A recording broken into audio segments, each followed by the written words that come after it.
For generations, cookbooks have been a staple in every kitchen. Yet, with the influx of online recipes, many had been relegated to the back shelf. And that changed in 2020 as more people began cooking and baking at home during the COVID-19 lockdowns. But the question is, will there be a place for the humble cookbook in the future? Let's find out.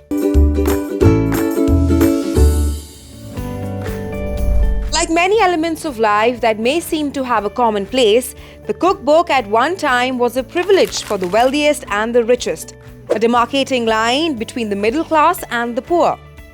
Early cookbooks were fit for kings. The first recorded cookbook is said to be 4 clay tablets from 1700 BC in ancient Mesopotamia. In the 15th and the 16th centuries in Western Europe, the oldest published recipe collections emanated from the palaces of monarchs and princes. After the Second World War, when printing technology granted the publishers the ability to reach to a broader audience, they began putting out cookbooks with gentlemen and their housewives in mind, not just the kings and the princes. In Germany and England, many of the books were written by women who better than men saw that the cookbooks were needed in households, especially with fewer servants, and also had a grasp of the subject that made it possible to simplify the dishes with less expensive ingredients. But at the same time, it also gave a more detailed and understandable description of the preparation.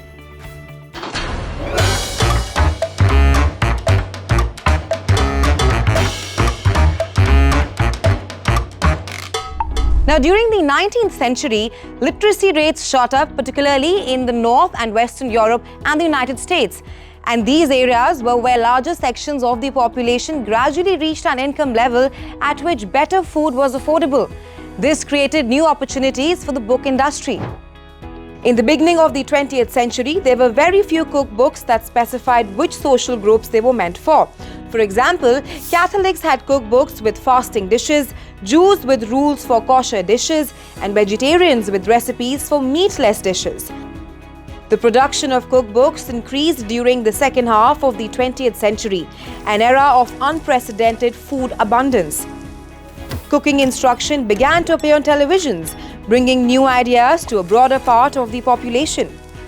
With the advent of technology and more food tech companies sprouting online, the present-day recipes are not just instructions for people, they're instructions for appliances. Our devices know more about how we cook. Cookbooks have now been replaced with the new wave recipe apps, and these apps target kitchen-shy millennials and harried moms, not people who live and breathe cooking.